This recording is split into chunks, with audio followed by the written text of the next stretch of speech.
Voilà, toujours dans l'enceinte, à l'intérieur donc de la mairie, de l'hôtel de ville de Djambarin, comme je venais de le dire. Nous sommes là au terme d'un atelier de restitution et de validation du PDC, plan de développement communal de la commune de Djambarin. Vous avez en face de vous un des architectes de ce plan, en la personne René, il va revenir sur lui-même. Bonjour monsieur. Bonjour. Et nous, la présentation à nos followers. Voilà. Merci beaucoup André. Oui. Donc moi c'est René Manga, donc je suis référent territorial au GRDR Casamance, donc le groupe de recherche et de réalisation pour le développement rural. Merci René. Vous avez fourni aujourd'hui à l'institution communale de Djambarin un document stratégique bien outillé que ce PDC, le plan de développement communal. Pouvez-vous d'abord revenir sur le contenu de PDC et quelle est sa portée? Merci beaucoup André. D'abord il faudrait préciser que c'est un document de la commune.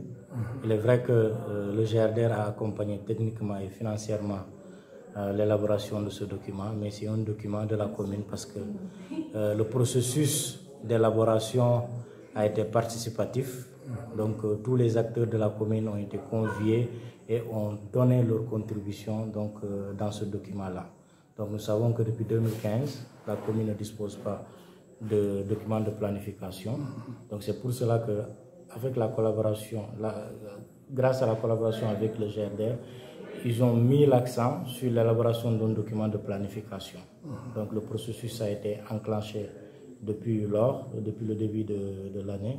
Donc nous avons travaillé avec le comité de pilotage qui a été mis en place dans le cadre du programme pour la gouvernance concertée du littoral.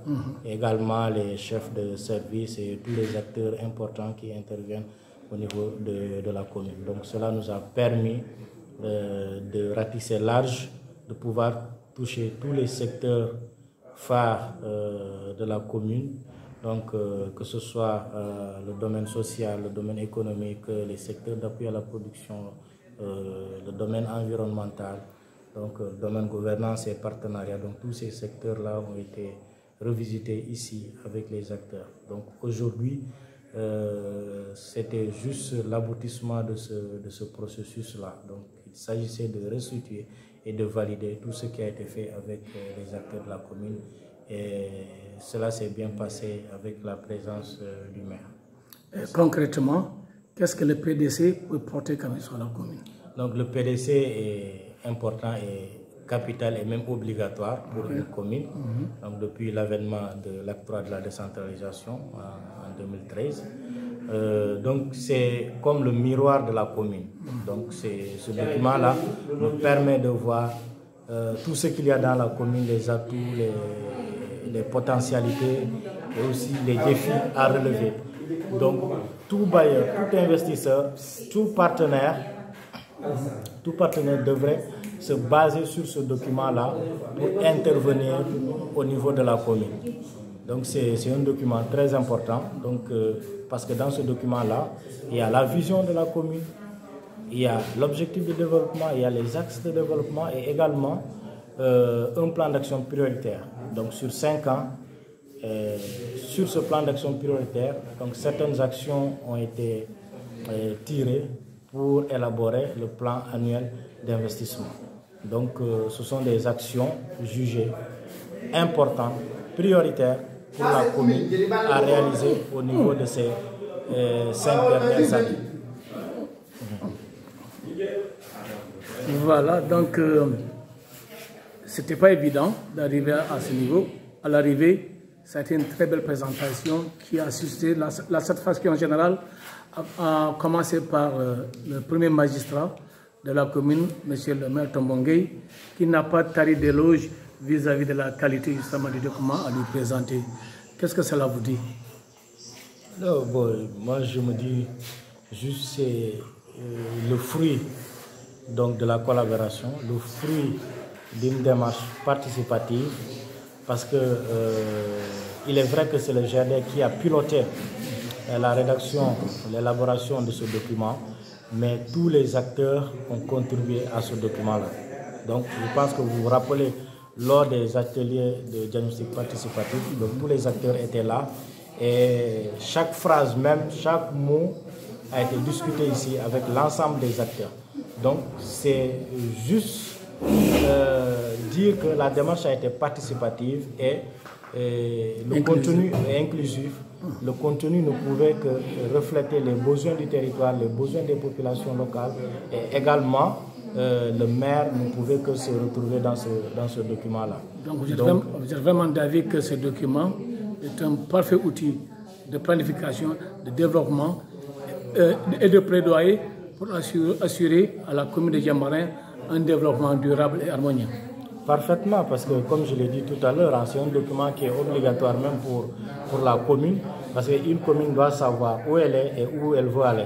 Donc c'est très important. Et quand des partenaires viennent également, ils demandent un outil de planification. Qu'est-ce que vous voulez faire? Quelle est votre vision?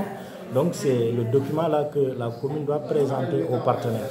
Et la commune doit mener des campagnes de sensibilisation sur le document-là pour permettre aux partenaires, aux bonnes volontés, une large diffusion, du contenu, pour permettre de comprendre le contenu et de pouvoir investir dans le secteur d'intervention.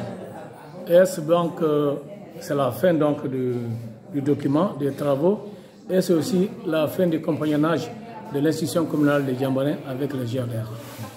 Je pense que l'atelier a été l'avant-dernière étape de ce processus d'élaboration du PDC, parce qu'il y aura un conseil municipal pour l'adopter. Donc, ce n'est pas le début du compagnonnage, ce n'est pas non plus la fin du compagnonnage entre le GRDR et la commune de Diambarin. Donc, d'autres projets sont en cours, il y en a d'autres également qu'on va soumettre ou qu'on a déjà soumis à des bailleurs de fonds pour travailler avec la commune de Diambarin pour relever ensemble les défis de cette commune. En dehors du PDC, il y a, des projets sont déjà en cours. Votre participation aux côtés des femmes dans les blocs, l'exploitation des blocs maraîchers, c'est vraiment une action effective, non? Oui, effectivement, c'était une action aussi qui avait été choisie par le comité de pilotage et par les autorités municipales aussi. Donc, on est en train d'accompagner les femmes de Diambarin, précisément les quartiers de Etama et de Kaout, donc dans leur bloc maraîcher. Donc avec la clôture, le grillage, pour leur permettre aussi d'avoir l'eau, pour l'organisation également des femmes.